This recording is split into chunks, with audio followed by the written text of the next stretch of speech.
कौम लूत पे भी अजाब आया। हम जिन्स परस्ती,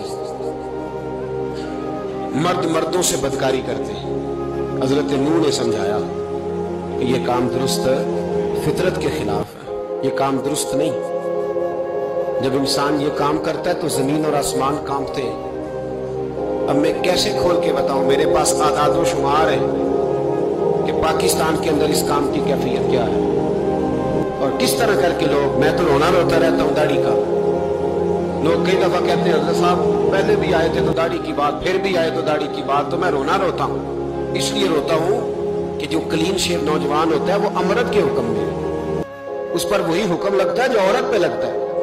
उसके साथ मर्द का उठना बैठना उसी तरह नाजायज है जिस तरह औरत के साथ। हजरत जुनैद बगदादी रहमतुल्लाह ताला अलैह के सामने एक शख्स ने कहा वो कितना खूबसूरत नौजवान जा रहा है, तो आप फरमाने लगे तू तो हाफिज़ कुरान नहीं। कहा हाँ, फरमाने लगे जा अपने हिफज की खैर मना। वो शख्स कहता है मैंने उस बगैर दाढ़ी वाले क्लीन शेव नौजवान को बुरी नजर से देखा, मुझे कुरान पाक ही भूल गया, सारा कुरान पाक भूल।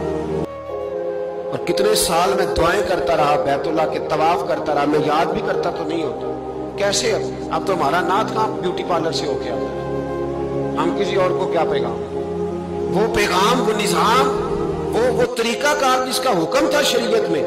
मैंने गुजरांवाला की सड़कों पे बच्चों को, नौजवानों को जो तमाशे करते सरेआम देखा है तो मुझे डर लगता है। तो कोई रोकने वाला नहीं, शुगल हो रहा है, हंस रहे हैं और सामने औरतें भी है, सब हो रहा है। कितनी तकलीफ की बात।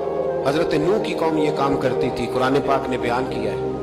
हजरत नूह ने समझाया, फरमाया रब करीम ने तुम्हें अपनी ख्वाहिश पूरी करने के लिए ये जायज तरीका अता फरमाया, औरतों से निकाह करो और इस निकाह की बरकत से जो अल्लाह तुम्हें औलाद देगा उसको अल्लाह तबारक व तआला तुम्हारे लिए पैसे बख्शिश भी फरमाएगा। लेकिन जब कौम न मानी तो जो कौम में लूत का अमल करे उसका इलाज कुरान ने बयान फरमाया कि आसमान से पत्थर बरसेंगे। फिर पत्थर बरसे और जिनके बड़े बड़े अच्छे दिमाग थे उनके दिमाग चकनाचूर कर दिए गए, तबाह कर दिए गए, उनके दिमाग जमीन पर बिछाड़ दिया गया। अल्लाह मोहलत देता है, लेकिन इसका मतलब ये नहीं कि इंसान तौबा ही न करे।